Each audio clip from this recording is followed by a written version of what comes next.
Meeting ಇದೆ. ಹಾಂ,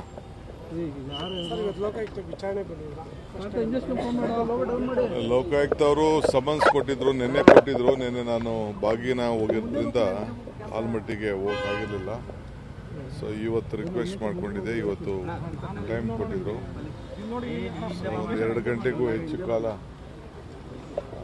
2-3 ಗಂಟೆ ಹೆಚ್ಚು ಅವರು ಅನೇಕ ಪ್ರಶ್ನೆಗಳನ್ನು ಕೇಳಿದ್ದಾರೆ, ವಿಚಾರಣೆ ಮಾಡಿದ್ದಾರೆ.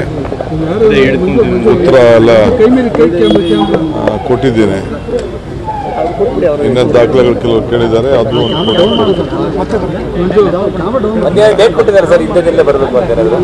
ಅವ್ರನ್ನ ಸ್ಟಡಿ ಮಾಡಿ ನೋಟಿಸ್ ಇಶ್ಯೂ ಮಾಡ್ತಾರೆ.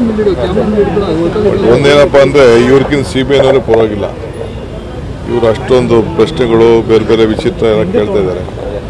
CBI ಇನ್ನೂ ನನಗೇನು ಕೇಳೇ ಇಲ್ಲ, ಒಂದಿನೂ ಕರೀಲಿಲ್ಲ. ಇವರು ಆಲೇ ಕರೆದು ಬೇರೆ ಹಿಂಸೆ ಕೊಡ್ತಾವ್ರೆ. ಏನೆಲ್ಲ ಡಾಕ್ಯುಮೆಂಟ್ ಕೇಳಿದ್ದಾರೆ sir?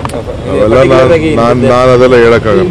By the CBI has been transferred by the government to the Lokayukta. So Lokayukta from past 6 months they are investigating it. So they had summoned me. Yesterday also they had summoned me. I could not participate, but today I had agreed that I will come. So lot of questions, more than 3 hours they have grilled me. Then again they wanted to come again and they have asked for a lot of clarification, and I will also submit whatever the documents I have. So this is come at a time when the court case is also still going on, sir, with the CBI. So how are you viewing this development today? Cases are there, but the government has transferred from